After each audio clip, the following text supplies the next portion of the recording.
اللہ اگر چاہے، اس لیے کہ سرکار غریب نواز کو بھی یہ چیلنج کیا گیا تھا۔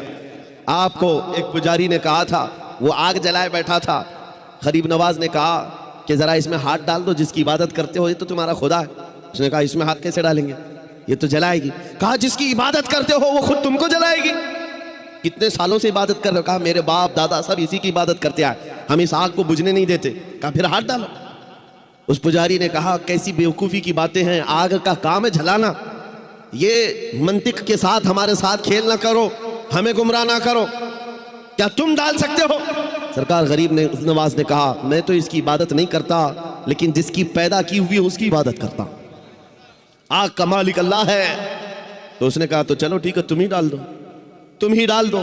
سرکار غریب نواز نے ہاتھ نہیں ڈالا، بہت بڑی آگ لگی ہوئی تھی، بڑی آگ ہے جس کی پوجا ہو رہی تھی۔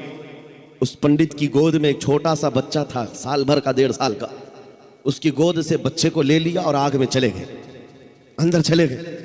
اب یہ چیخ پکار کرنے لگا کہ یہ درویش آیا، خود بھی جل گیا، میرے بچے کو بھی لے گیا، اور اتنا ہلہ کیا کہ اندر سے وہ نظر نہیں آ رہے تھے۔ لوگ جمع ہونے لگے، آس پاس کے سب جمع ہو گئے، اور سب کو یہ حیرت تھی کہ یہ جل کر راکھ ہو جائے، آگ کو بجھائیں گے تب یہ ملیں گے۔ کافی دیر ہو گئی، مجمع جب اکٹھا ہوا، کئی پجاری آئے، سرکار غریب نواز اپنا دامن جھاڑتے ہوئے آگ سے باہر تشریف لا رہے ہیں، بچہ بھی گود میں موجود ہے، صحیح سلامت ہے۔ اس نے چھین کر کے اپنے بچے کو لیا، جگہ جگہ پکڑ کر دیکھا، پیشانی بھی ٹھنڈی ہے، کپڑے بھی ٹھنڈے ہیں، کوئی گرمی کا اثر نہیں ہے۔ میرے عزیز و غریب نواز تو اللہ کے ولی ہیں، انہیں آگ نہیں جلائی، بات تو سمجھ میں آتی، بچہ پجاری کا تھا، یہ کیوں نہیں جلا؟ مفسرین کہتے ہیں، تاریخ دان کہتے ہیں، دیکھنا یہ ہے ہاتھ میں کس کے تھا بچہ۔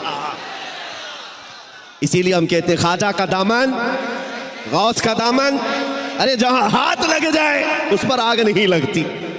میں آپ سے یہ بات کر رہا ہوں، ہم سے بھی کہا گیا تھا یہ کیسی باتیں ہیں، بڑے بڑے دعوے ہیں۔ ہم نے یہی کہا ہمارا دعویٰ نہیں ہے، یہ رسول اللہ کی عزت کی بات ہے، یہ نبی پاک کی حرمت کی بات ہے۔